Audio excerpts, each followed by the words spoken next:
төрт саланың жігіттері осы іс сапарында Ақтөбе облысы Терсаққан ауылына Ерлан ағамыздың шаруашылығына келіп отырмыз.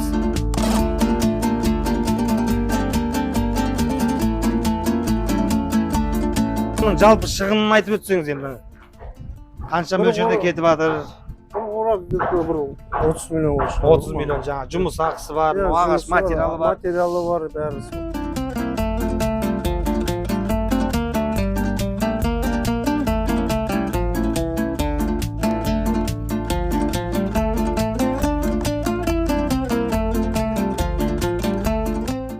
Осы қораның ішінде 4 қатарда қанша бөлік бар осындайды қоршауда? Так, 32 бөлік бар. 1300 бас. 280 1280-де 1300 бас осы бір қораның ішінде.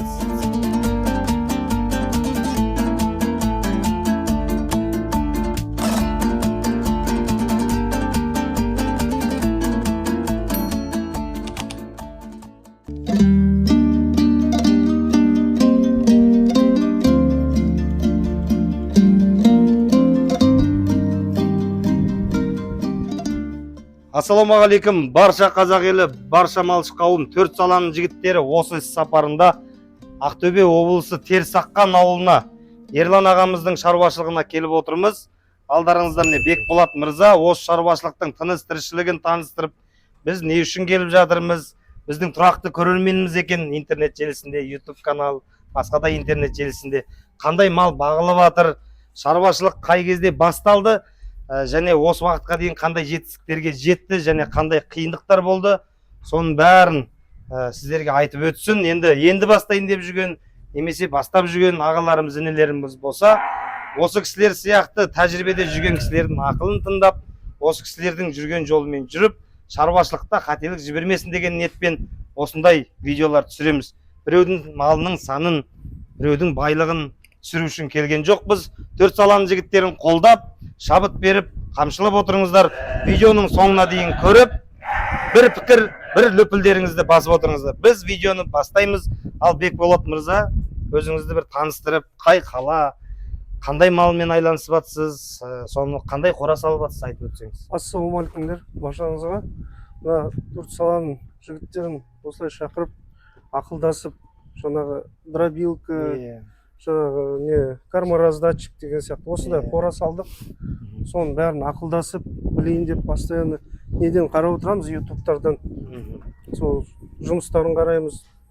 Сол ақылдасып, соны білейін деп, сол мақсатпен шақырып отырғанымыз ғой. Енді ақылдасып пішкен тон келте болмайды ғой қашанда.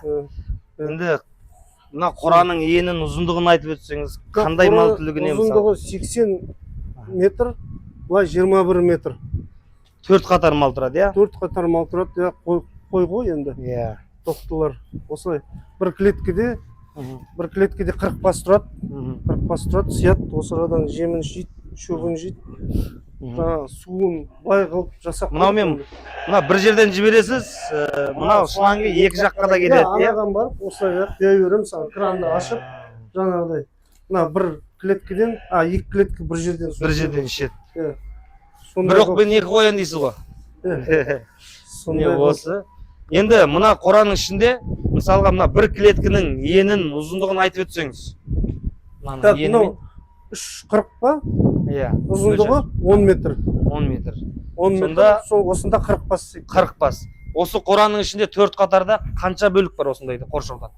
Так, 32 бөлік бар. 1300 бас. 1280-де 1300 бас осы бір қораның ішінде сият. Енді қазіргі уақытта осыдан үшеуінің енді құрылыс жұмыстары бітейін деп қалыпты. Енді ары қарай болашақта қаншаға жеткізем деген ойларыңыз бар? 10 мың басқа дейтін сондай мақсат қойып жатырмық енді, 10 мың басқа қойға. Қазір биыл енді үшеуін бітірсек, сосын болашақ келесі жылы жайлы салай береміз мысалы. Бұндай тәжірибе енді мен ойласам бір жылда келмейді. Мысалы қаншама қора салып жүрген кісілерді көріп жүрміз ғой неше түрліні. Мынау енді сіздер қай жылы бастадыңыздар осы шаруашылықтың іргесі тасын қай кезде қаладыңыздар? Шаруашылықты вообще 2016-та бастадық қой жаңағы. 2016-та бастадық, жылқы алдық. Келесі жыл ірі қара алдық, қой алдық. Сөйтіп жайлап осындай енді бордақлауға келіп жатырық та, сол жаңағы айтып кеткендей, жаңа Ерлан ағамыз сол инвестиция салып осы Терсақан дейтін ауылға вообще сондай несін салып жатыр өзі. Жұмыстарын істеп деген сияқты. Осы ауылды дамытып жатыр екен, көріп жатырмыз. Енді жақсылық үшкемпіров атамыз айтады ғой. Біз тек қолдап сол қасындағы нелердің шаруашылығын жүргізіп тек. Осының алдында сіздерде қандай қора болды енді? Осының алдында бір басқаша қора салып, ол жерден кішкене тиімсіз болды деген айтып жатыр. Былтыр 2000 басқа қойдық. Ол дейтін енді дұрыс болмады. Ол жаңағыдай 100 бастан 300 басқа дейін тұрды. Бір клеткінің ішінде 300 басқа дейін тұрды. Ол дейтін екі жағынан, бір жағынан салып тастаймын деген шейін, екінші жағынан салып, мыналар мына жағынан жейді, мына жаққа. Жаңағы енді ол бір-бірін таптап, асты болото болып. Енді мына жерде 3,5-да 10 метрге міне сол 40 бас болса, міне астын қараңыздар. Мынаның кіретін есігі де бар екен, жаңа көрсетіп отыр. Кіретін есігі бар, бәрі бар. Жүйелі қора деп міне осыны айтады, бисмилля, міне оң аяқпен кіреміз, Алла бұйыртса. Мына тоқтылардың бордақланып жатқанына қанша уақыт болды қазір? Міне 1 ай болды ғой. 1 ай болды. 1 айдың ішінде мынаның ішінде болото болу, жаңағындай саз болу, ондай ештеңе болған жоқ, әлі? Ондай жоқ. Неді таза ғой енді, ашық. Екі жағы ашық. Міне осы жерінен кіресіздер, міне. Мысалы, бұл қой болсын, бұқа болсын, жылқы болсын, ең басты дүние бұл астын тазалау мәселесі ғой. Мынаны қараңыздар, міне. Мына жағынан көрсет. Мынаның бәрі съемный. Көтеріп жіберіңіз. Міне. Мынаның бәрі так. Енді съемный ғой, бәрі шешілетін жағы. Мынау шешіледі, жоғары қарай. Қазір шешіп көрсетеміз. Мысалы, не үшін шешіледі, соны түсіндіріп өтіңізші. Мынау полностью ар жағынан бастап шешіледі. Мынаны ішін тазартам дегенде ар жағынан көлік кіреді да, жаңағыдай погрузчик. Ар жақ басқа тікелей өтіп кету үшін, міне, бұны не үшін осы салған, осыны жасаған кісіден сұраймыз, міне. Қазір қи ойып, боқ тазалап жүретін, қазір заманда емес, ондай қара жұмысқа адам да табылмайды, өзіңіз білесіз. Мынау семірді, шықты, келесі бордақыға мал кіргізудің алдында. Мынан бәрін шешесіздер, міне. Мынан қараңыздар, міне. Топса сияқты жасалған, төберге қарай шығады, міне. Мына екі клеткінің малы бір-біріне қосылып кетпеу үшін, қазір ана жақтан көтеріп көрсете саламыз. Мына көтеріледі, шығады. Сосын мынаны бір жаққа ығыстырып қоясыздар да, мынаны погрузчикпен тасып, ар жағына шығарып, астын тазалап аласыздар. Мынаның асты стяжка ондай жасалған жоқ па да? Жоқ. Не ғой, асыппен. Өзі тікелей құмның үстінде жатыр дейсіз ғой, Ал мына кормовой ұстауы, міне, евростандарт. Мына жерден қойдың басы сияды, міне қараңыз, міне. Қазір міне. Жем-жеп жатқандар, бойына бәрі тура кеп тұр, көрдіңіз ба?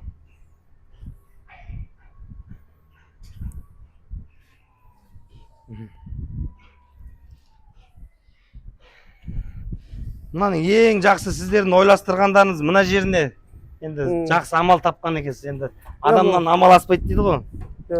Мынау енді мақсатын айтып өтсеңіз. Мынау жаңағыдай енді ішіне кіріп, даже біреу ауырып қалып жатса, жаңағыдай стайтының кезде бәрі қысылады ғой араға. Мынау ар жағындағы профлисті май сырмайды. Профлисті май сырып тастауы мүмкін, одан кейін мүйізі болса сүзеді, анау мынау. Сондай. Мынау енді қоршау, міне, бармайды ары қарай. Көрдіңіздер ме? Қандай керемет, осындай. Енді қора салам деген кісілер болса, осының жақсы жерін алып отырыңыздар.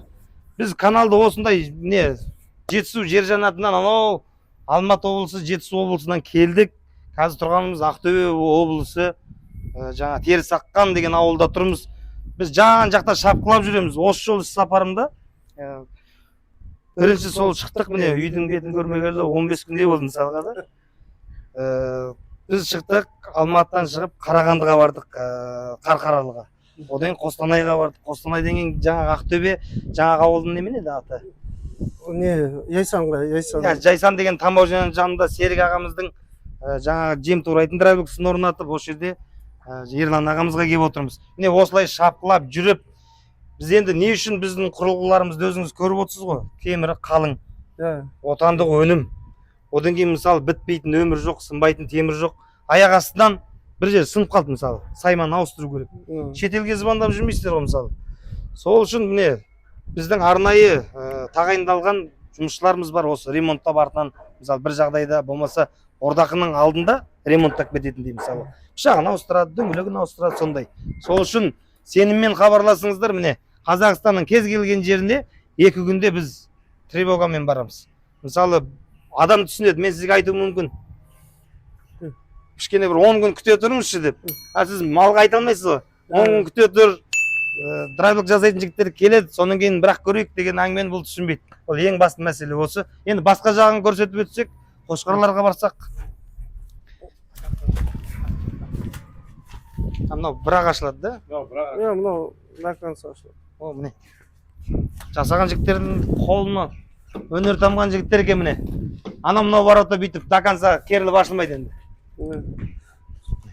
Өте ыңғайлы, малға да, адамға да.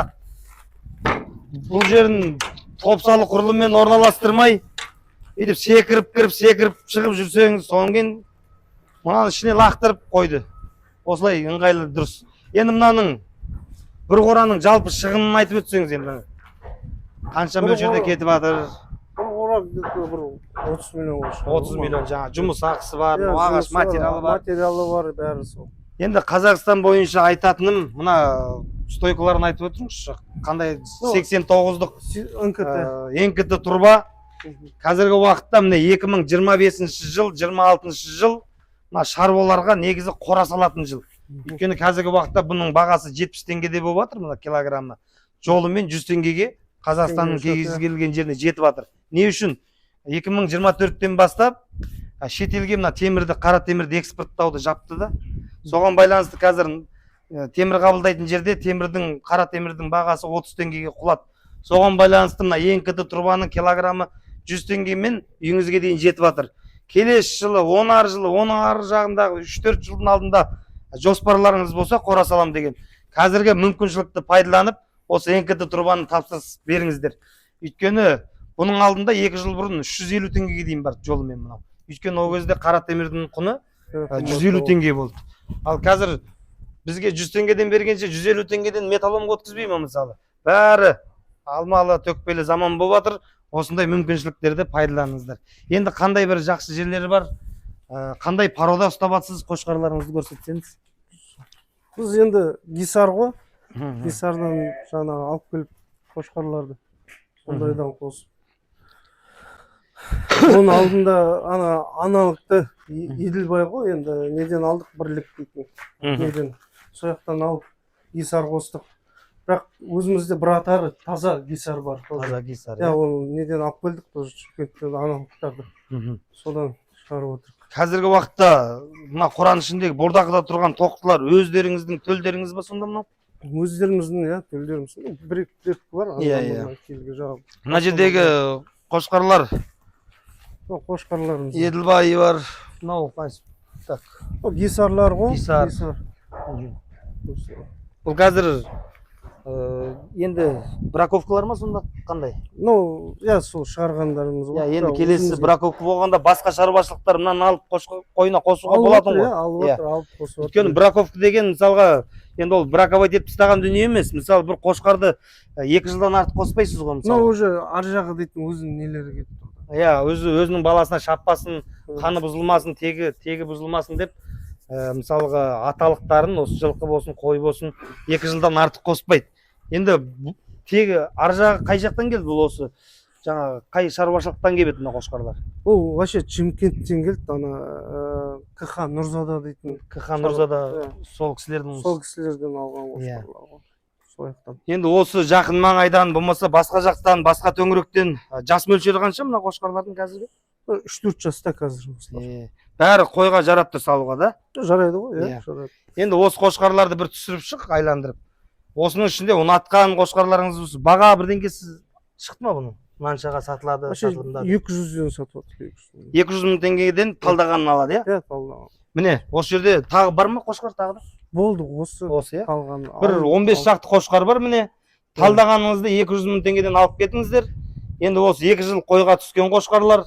Енді осы қошқар қойларын асылдандырамын, ірілетем деген кісілер болса, міне, Шымкенттегі Бекзада деген шаруашылықтан, иә? Иә, сол шаруашылықтан шыққан. КХ Нұрзада. КХ Нұрзада. Сол шаруашылықтың қошқарлары, міне, мүмкіншілік бар. Енді 200 мыңға қазір қошқар сатпайды, білесіздер. О жақтан алған кезде қанша қалып едіңіздер, біреу? Біз енді 350-450-ге дейін. Ол кезінде 2 жылдың алдындағы әңгіме дедіңіз ғой, қазір. 1,5 жастағы, 1 жылдық. кезінде ғой сондай. Міне қазір 3-тен 3,5 3 жас мөлшерінде, иә. Хабарласыңыздар, қошқар керек болса, Қазақстанның кез келген жерінен келіп алсаңыздар болады. Енді ар жақ құрылыс жұмыстарын көрсетейік, сосын жаңағы әулие өкілдеріңізді көрсетіңіз Бұқа Бордақы саласында.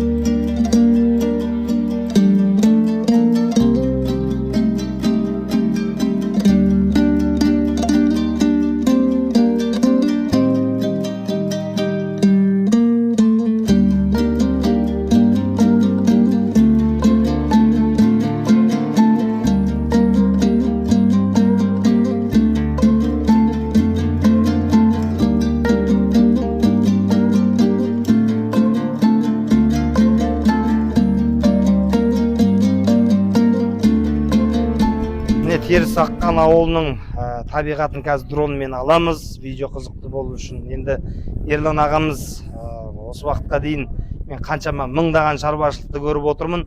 Жүйелі жұмысшыларының бәрін жаңа үймен, жұмыспен қамтамасыздандырып, қазір үйлерін көрсетем, үйлерінің өзі хан сарайдай үй, мысалға.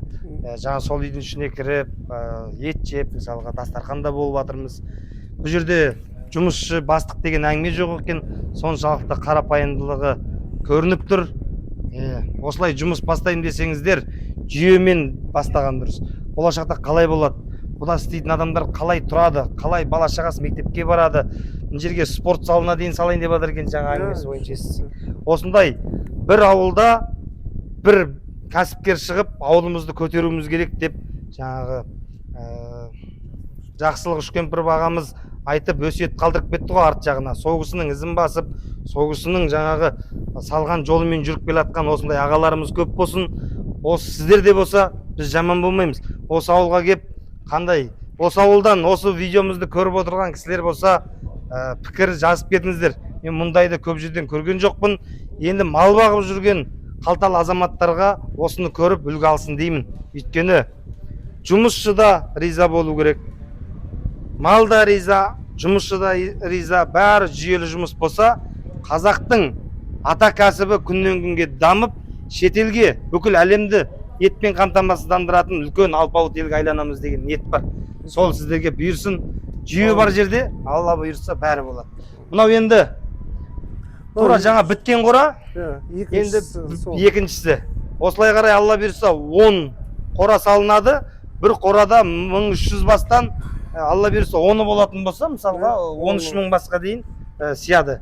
Міне қазір ең бірінші стойкаларды қойыңыздар ма сіздер? Каркасын нетіп алдық қой. Мына каркасты жібердіңіздер. Одан кейін мынаны жібердіңіздер. Бетон жібердіңіздер. Енді мынандай жаңағы нелердің жұмыстарын істеп. Одан кейін мынаны сосын ар жағын, иә? Клеткілерін, төбесін жаптық деген сияқты жаңағы. Енді Алла бұйырса ортасындағы перегородкаларды жасасаңыз, қора Алла бұйырса 80% бітіп тұр екен, иә? Енді ар жағы енді қалай бастадыңыздар дегенде, енді салам деген кісілер болса көріңіздер. Міне. Мынаның бәрі өле бойының бәрі міне темір НКТ турба. Диаметр 89. Күл кеткендер 89 ғой. Ол да 89. 89 көбірек деу қалды салды. Ана яқтарда 73 болды. Мына жақта 89. Мынау дейтін неше қатар деймін да, ортаға дейін ағаш. 340 қой енді арасы. Ағаш сым енді біздің жақта қар жауады деген сияқты үстіне жатыр. Не осылай. Міне қора салам деген кісілер қорықпай алдыға мақсат қойып салыңыздар, бастаңыздар. Ол маңыздысы сан емес, сапада.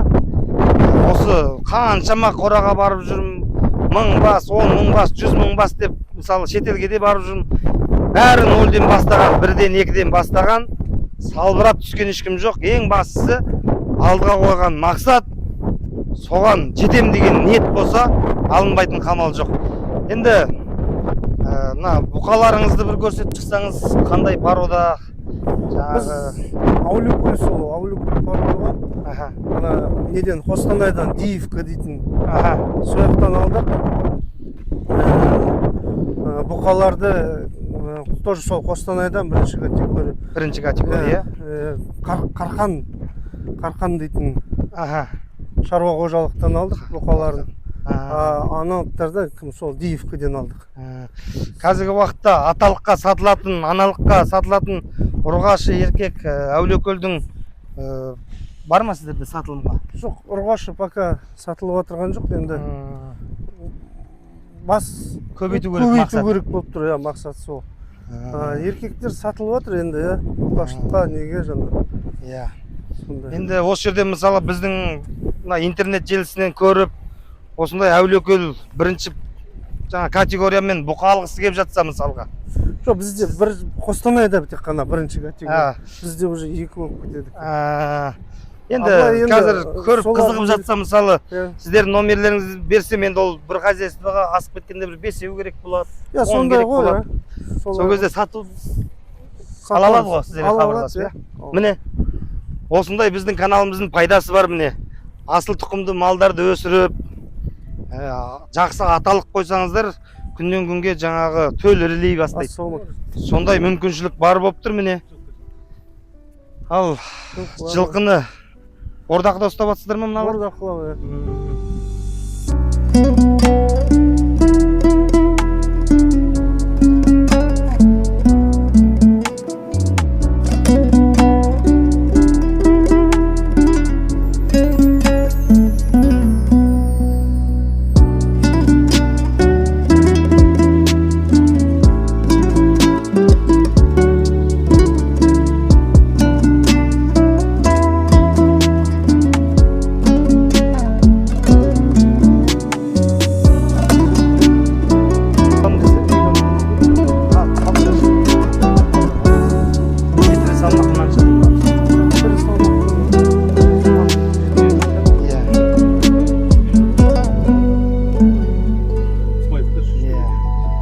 Алдарыңызда биылғы 2024-тің төлдері ғой да? 25-тің төлдері.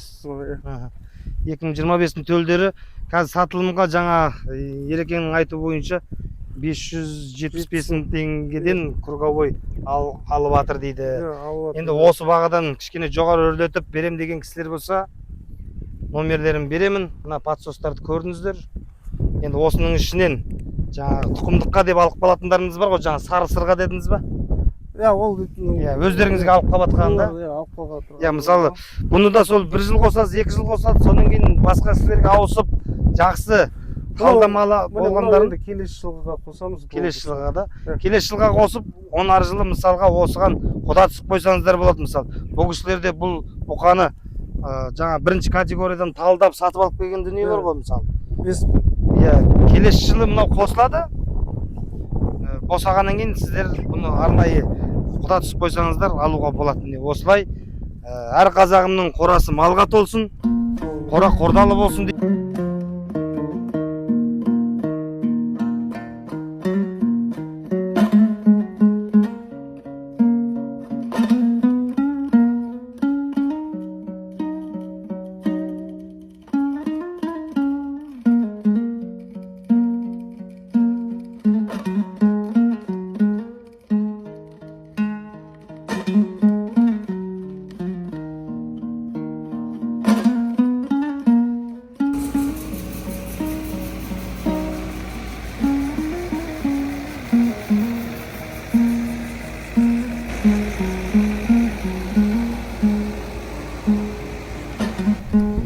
Құрметті көрермендер, Ақтөбе облысы Терісаққан ауылының Ерлан ағамыздың шаруашылығының тыныс тіршілігін көрдік. Құрылыс әлі біткен жоқ. Алла бұйырса 4 саланың шөп турайтын, және жем шөп араластыратын, және дәнді дақыл турайтын, Алла бұйырса таразы малды өлшейтін сондай дүниелерін алады. Оғанға дейін Алла бұйырса бір 20-25 күн уақыт керек ол заттарды алып келгенше. Сол кезде Алла бұйырса мына жақтағы қоралар бітеді, іші малға толады. Сол кезде бір түсіреміз. Енді ауылдың тыныс тіршілігін көрсетіп, осы ауылда өсіп, осы ауылда оқып, осы ауылдың суын ішіп, нанын жеген осы ауылдың мектебінде оқыған балалар басқа шетелде жүр, қазір неше түрлі жерде жүр ғой. Сол кісілер сағынып осы интернет желісінен ауылдарыңызды көріп, ауылдан адам кеткенмен адамнан ауыл кетпейді дейді. Сағыныштарыңызды бір басу үшін ауыл шаруашылық ата кәсібімізден бір сіздерді сусындатып, осындай бір әдемі видео түсірдік. Каналға тіркеліңіздер, бір лүпіл, бір пікір жазыңыздар. Әр қазағым бай болсын, төрт түліктеріңіз сай болсын, қора қордалы болсын, қора малға толсын. Ассалаумағалейкум. Алданбаңдар жігіттер, жоқ елеске көңіл бұрар, қызығың мол емес бе ай. Ақылды жар жүйрік ат, әсем әуен тіршілікте шын бақыт сол емес бе ай. Адассаңыз өмірде бәрінен де сол қайғы, мұң орнаса көңілге серпілмесе болмайды. Ей, гүл-гүл жайна, күлде ойна, қыз боз бала шағыңдай.